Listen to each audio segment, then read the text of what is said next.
It is Thursday, October 6th, 2022. This is another edition of Baseball Today.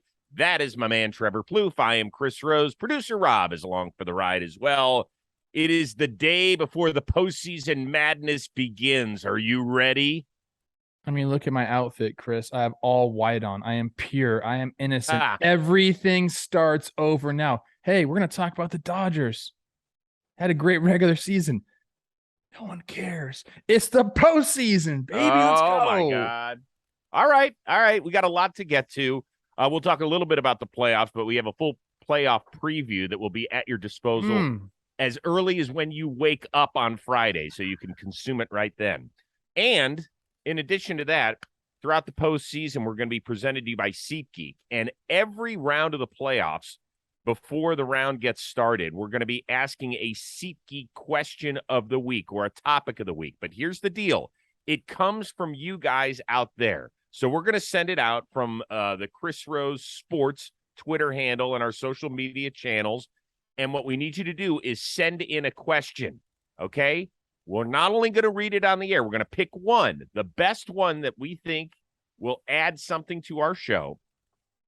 And the winner is going to get $1,000 in SeatGeek credit. $1,000 to use on the SeatGeek app to buy tickets. 1,000. That's not 100.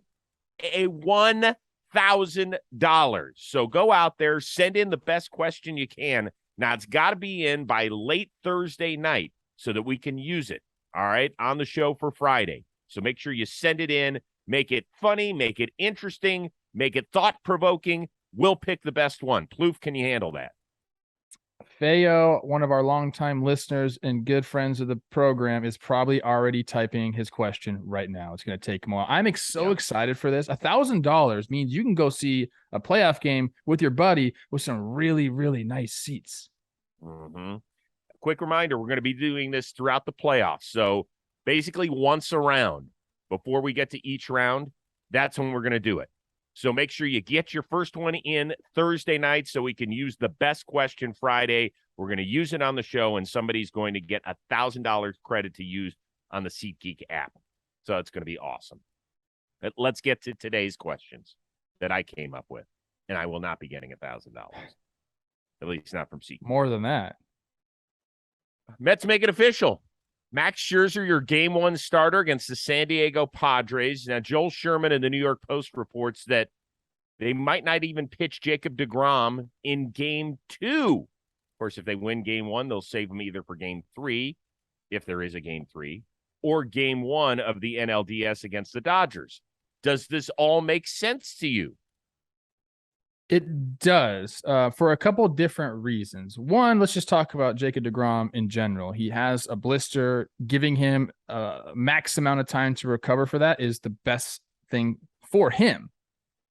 But I think what's going to happen here, and this is not just going to be a Mets thing. I think a lot of these wildcard teams are going to have to wrestle with this. I talked all year about how much of an advantage skipping the wildcard round is, because you can set up your pitching and you can have your 1 and your 2 go at least 3 games, maybe 4 games in a 7-game set. I guess it's only 5 games. So you can get 3 out of 5 from your 1s and 2s if you do that. This is the way that these wildcard teams can still get that. If you have 2 guys that you like, which some of these teams do, we're talking Aaron Nola, Zach Wheeler.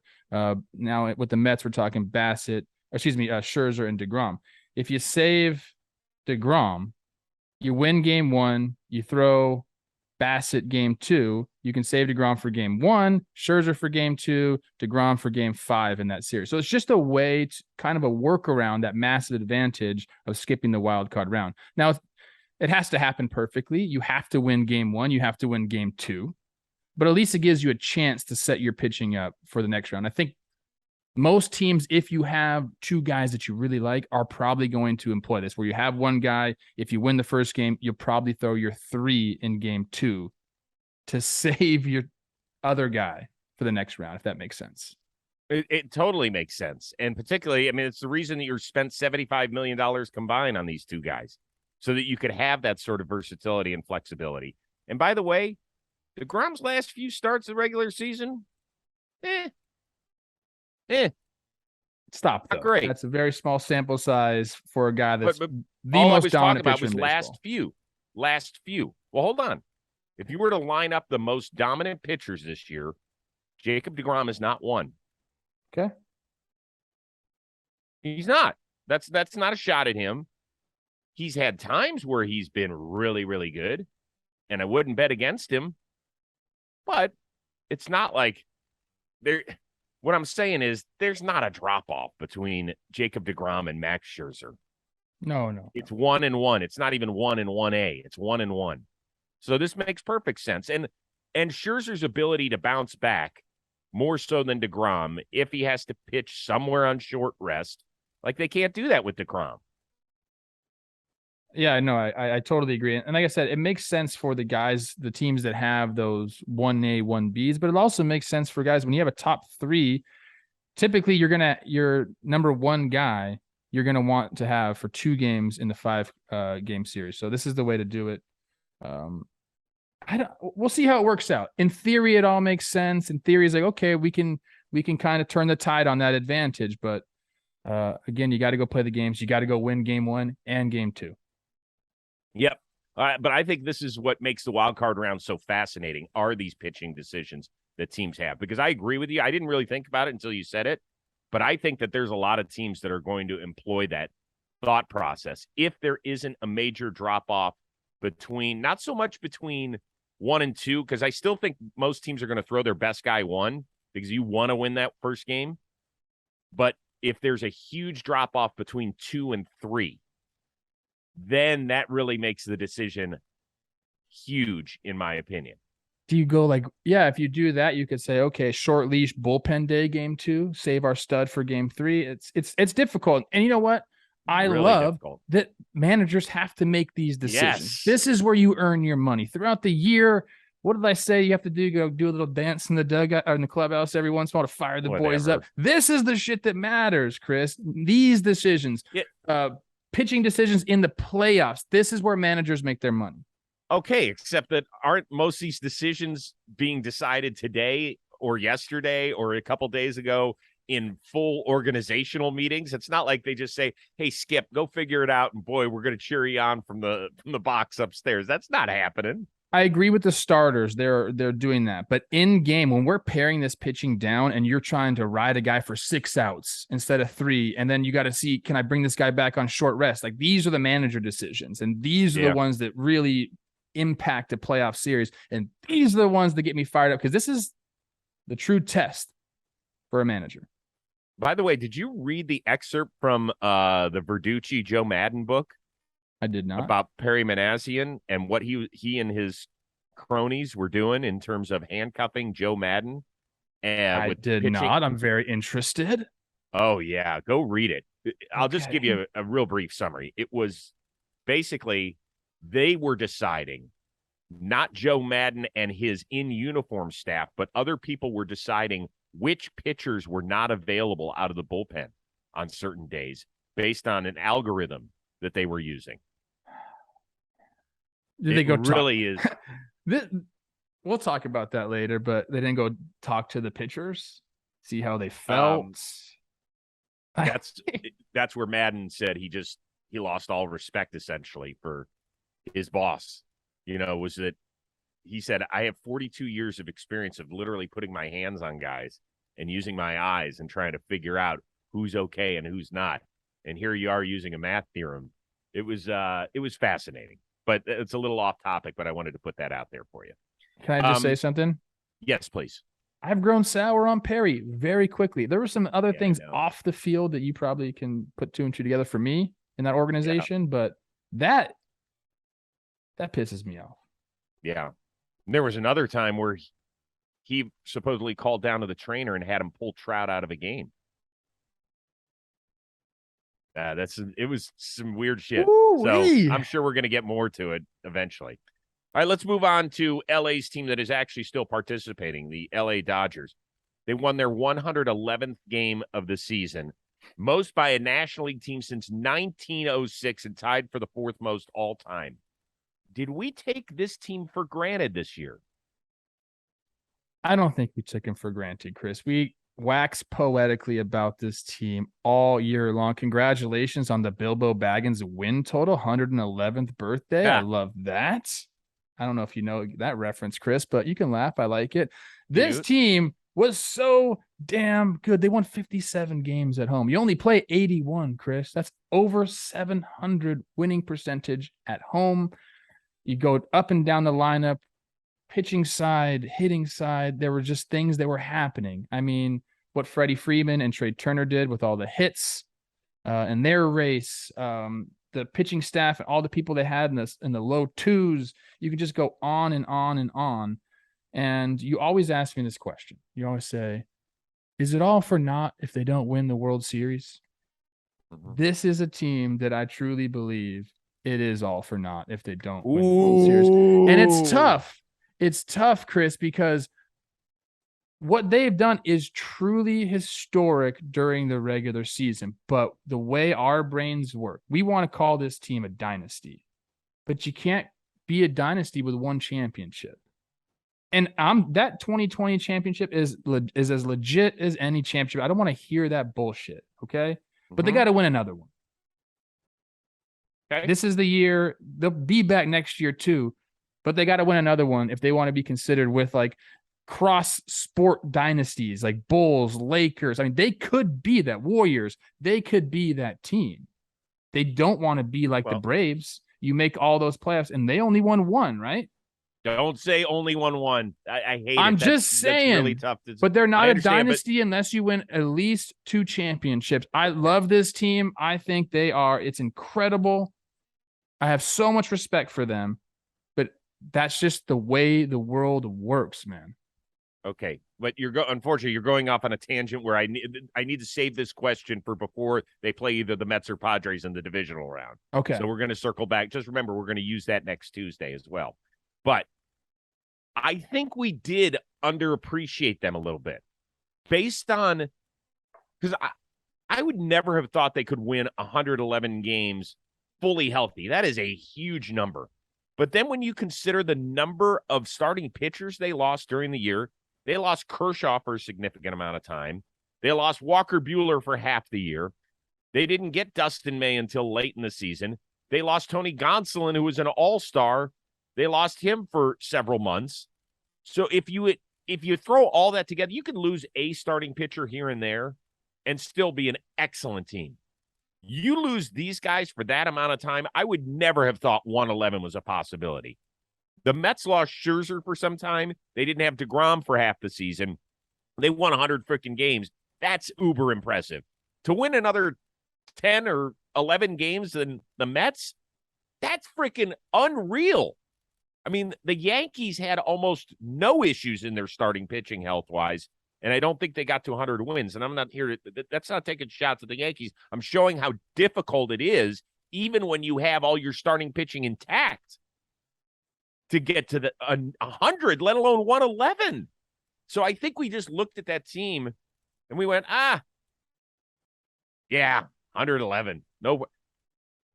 Only 3 teams in the history of the sport have gotten to where they are. It's unreal. So you're saying they don't have to win a championship to appreciate what they've done. And I agree with that. But if you want to be considered a dynasty. That's a different question. That is a totally different question. It is. And it's one we'll ask next week, which is fair when they start playing. What I'm saying is this season that they just accomplished underappreciated? I think it is, because I think we looked at them and we were like, oh, of course they're going to be doing great things. Okay, I understand what you're trying to say, but I think right now, because the season ends and you go straight into the playoffs, nobody really cares about the regular season. We'll dissect the regular season after everything is done. Fair. There's not enough time to do that, sit and appreciate what this team has done, dude. The run 5 differential. days until the Dodgers play. I guess we can, but we have to focus on the other teams. If you're strictly a Dodgers fan site or something like that, sure, go talk about this season. Okay. It is one for the history books. It is incredible what they've done despite their injuries. It's the depth. This is why they're the model organization in baseball, because they're able to do stuff like this. And Chris, do you know the one team that had the most success against the Dodgers this year? And if this isn't baseball, I don't know what is. It's probably a team that was 500 at best. Who was it?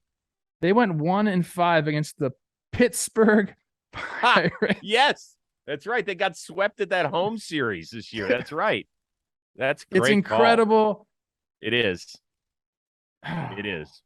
And you know what? That's a counter argument for what I said about the question you're going to ask me about the playoffs, because man, think about that. 1-5 against the Pirates. Anything can happen in the postseason. All right. Now a word from our sponsor, BetterHelp. You've heard us talk a lot on this show about mental health and the important role that it plays today in society. If you had asked this question in the 70s, the 80s, the 90s, heck, even maybe 10 or 12 years ago, you might have gotten a different response in terms of how we as a society talk about mental health.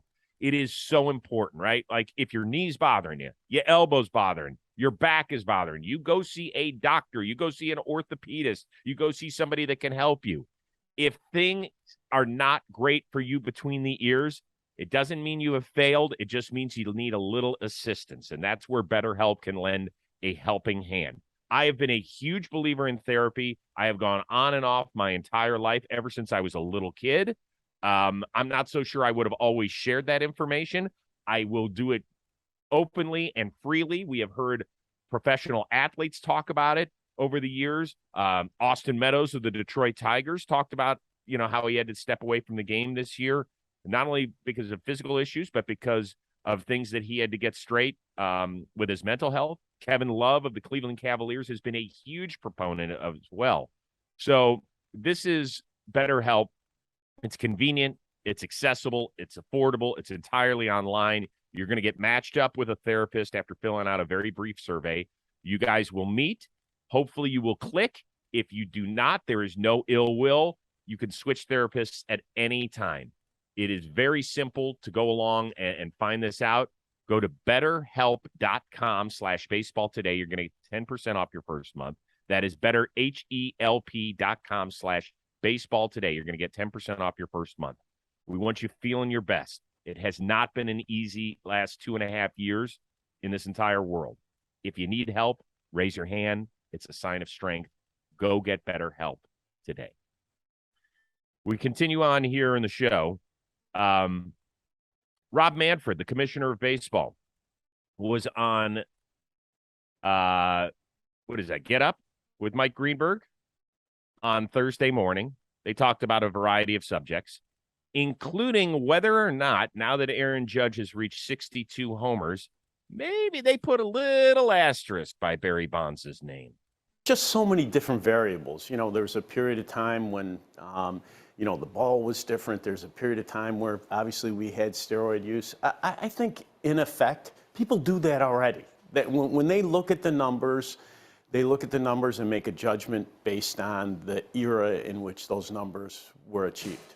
I think that numbers that were achieved during the dead ball era, which was hundreds, every fan knows that. I mean, they know that and they understand that. And I think that with respect to these home run numbers, fans of the game are going to continue to have that historical context.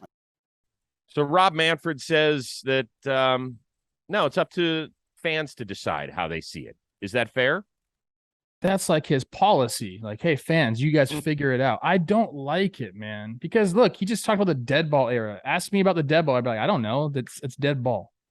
Okay. As future generations come into this game and want to be fans of it, they're like, oh, the steroid era. Yeah, the steroid era was this, whatever. It's just going to be the steroid era. Okay. So there's no context there.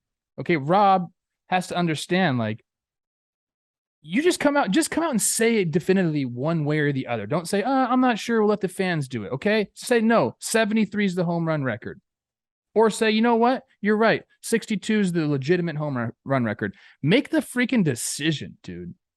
And in fact, it seems like he kind of is doing it, but he just won't put his stamp on it. And I don't like that in a leader, man. Like, I want you to be definitive with your answers. Don't say like, ho hum, the fans will do it. There's context there, because there isn't context in future generations when you look back on the past. There just isn't, dude. Especially for the masses. Maybe one or two people, or not one or two people, but the real diehard fans can dive into things. But most people are going to just have a generic view of the steroid era, and there will be no context, and baseball will have failed again in this. So just come out definitively and say one way or the other. Don't say that fans can make that decision on their own. I do not like that, man. I think that's just a horrible answer. Now, you can ask me my opinion on it, and I'll give it to you, and I'll be definitive about it. But, like, Rob, follow my lead, bro. Like, come on, give us something. I'm not surprised that's how he answered. This is the MO. This is the sport. The sport is so reactionary instead of proactive. And actually, I'll be honest with you, that's a lot of businesses and just a lot of people in our country. We're always waiting. Well, like when you talk to your kids when they're younger, hey, have you talked to your teacher that you're not going to be in school on Friday? Well, no, not yet. Well, don't you think it's a good idea? Like, wouldn't it be great if one day you asked your kid, hey, did you tell your teacher you're not going to be in school on Friday? Yep, took care of it. Took a leadership role. I actually did something. Of course, like this little 62 number did not sneak up on Major League Baseball. Like, did they just get in the office on Monday and say, holy shit, did you see how many home runs Aaron Judge has got? Somebody's going to ask us a question if he gets to 62, whether or not it's the real home run record. My God, we better figure this shit out in a hurry. Like, come on. Somebody in the office has got to stand up and say, hey, if somebody ever breaks Barry Bonds's, or if anybody ever gets past Roger Maris's number, is that going to be the legitimate one? Or what are we just going to say it's another number? Because we should come up with a policy here. Shame on them, but it's not, it's the MO. Yeah, that's what I'm talking about. It's like, just give us an answer. This is what you do to me. What do you tell me every day? Don't beat around the bush. Yeah, answer the question. Answer. That's all. I tell my kid that too. Answer the question, bro. Yeah. Don't put it on the fans. Come on, man. Right. Well, they don't like to. You know why? Because I'm going to tell you this. Having worked there for a decade, Major League Baseball does not like to piss off anyone. So what they're trying to do is stick their head in the sand. And if they do that long enough, that people just move on to the next thing, which we actually end up doing anyway. Aaron Judge, the guy that hit 62, has come out and said he considers Barry Bonds' record 73. That should be enough for you, Rob. Just fucking run with that, dude. If you can't come up with an answer on your own, just take that one. Aaron Judge for commissioner. Like right? You're right. It's sad that the guy who is in this chase has more of a stance than the guy who runs the sport. That's too bad. That's too bad. And you know what? If I were Greeny, that's what I would have said. Rob, with all due respect, like, Aaron Judge has a stance on this. Why don't you? You can say that 77, was it 73? What am I freaking doing right now? 73. That's the record. Right. Because we can't go back and change things. And there has been things throughout our history that we have to point to. We can talk about amphetamines. We can talk about, performance enhancing, anabolic steroids. Like, those are different, but they're all performance enhancing. When you look at, we've talked about this on the show. I've given my point before. You can't go start taking all these records away because you'll be left with no records, and we'll have to start everything from 2012 on. I get that, but that's not the point here. The point is that once again, baseball is too afraid to take a stance on anything. That's all. Whether you and I think it's 73 or 62 or whatever it is kind of irrelevant. What we'd like is to hear the sport. Now, you're going to piss off a group of people one way or another. If you say it's 73, then you're going to piss off a certain group. If you say, 62 is the new record, then you're going to piss off another group. But who cares? Sometimes you have to make tough calls, and that's the way it goes. Let's move on. Biggest news to come out of the Angels camp on Wednesday, that Phil Nevin will have the interim tag removed and get another crack at managing this team in 2023. That Shohei officially became a qualified pitcher and hitter, or that Mike Trout hit number 40 in fewer than 120 games. Mike Trout's homer yesterday. Did you see it? Oh, dude, it was the furthest one outside of Coors this year, 490 feet. I've played there. Okay. I've hit some homers there. I've seen some big dudes hit some homers there. I've never seen a ball land up there, and still, like, that thing could have kept going another 500 feet. It was going so hard. It was incredible. But the answer to this question is very easy. It's Shohei Ohtani becoming the first ever player to qualify as both a hitter and a pitcher. And people, I'm going to just give one last spiel here. This is the MVP. I love Aaron Judge. I hate that I have to say this every time when I'm just trying to praise Ohtani. I love Aaron Judge. What he's done is historic. He's had an incredible year, offensively, defensively, all across, off the field, everything. But Shohei Ohtani, what he's done this year is nuts. 875 OPS, a 145 OPS plus, and then you throw in all the pitching numbers as well. It's absolutely incredible. I think when people say, what are we supposed to do? Just give this guy the MVP award every year? You can if he does stuff like this. Don't let some stupid narrative in your head change the fact that what this guy is doing has never, ever been done in the history of the sport. Ever. And we say that on a seemingly a nightly basis with this guy. But we're going to give Aaron Judge games, man.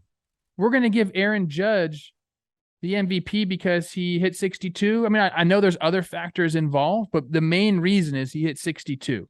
That's been done before a couple different times.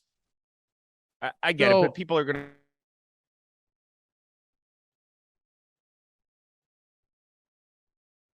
That sort of stuff.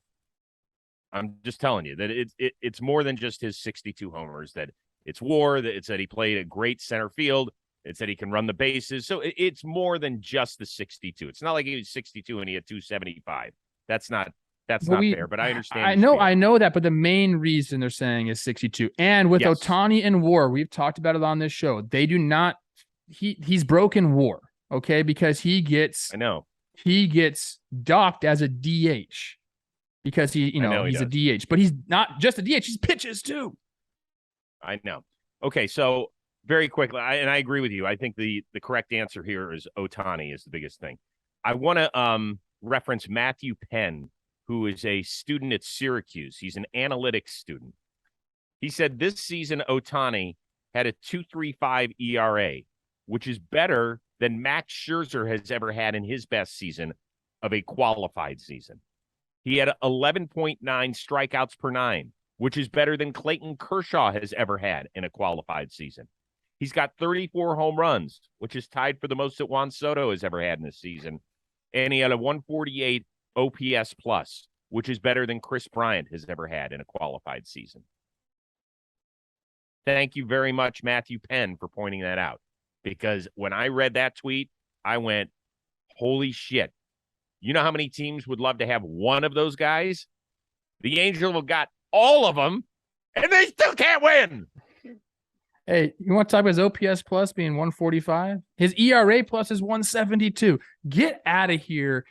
This is the MVP, people. I'm sorry. And if we need to create another award, fucking create another award. But just know that Talking Baseball, you're right. Talking Baseball has already trademarked the Shohei Ohtani Award, so you can't use that. Sorry. Oh, okay. Good. That's smart. Yeah, we gave him that yesterday. Right. Last one. Better family moment from Wednesday. Nick Maton getting a knockoff of his brother Phil and having both dugouts on the edge of their seat in that Philly-Houston game, which was unreal.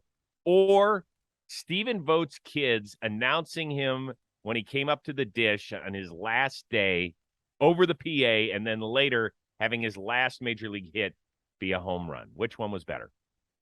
I hope you're going to talk about the brothers because I love that, but this is Stephen Vogt all the freaking way. You know, for him to end up back in Oakland this year, have his kids. I don't think he knew they were going to do that. He seems kind of surprised. Can we play the sound, Robbie? Hopefully you cut this sound full. Let's listen to everybody.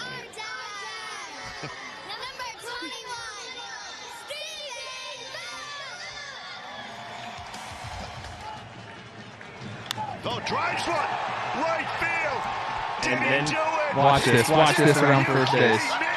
Yes. Let's go. Dude, all of that shit was so perfect. I don't think he knew his kids were going to do that. He seemed kind of surprised. How cool is that? The homer, Dallas Braden on the call was absolutely perfect. He put out a tweet too, and it showed Vogt working on balls in the fucking dirt.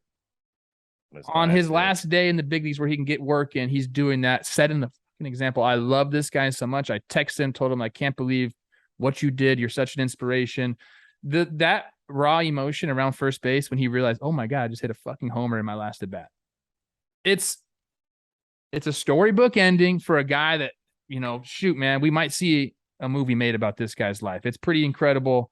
He's going to be in baseball for a long time, whether it's on this side of the camera or on the field. I think he might want to be on the field, to be honest with you. He's that kind of gamer. I love Stephen Vogt. Love him so much.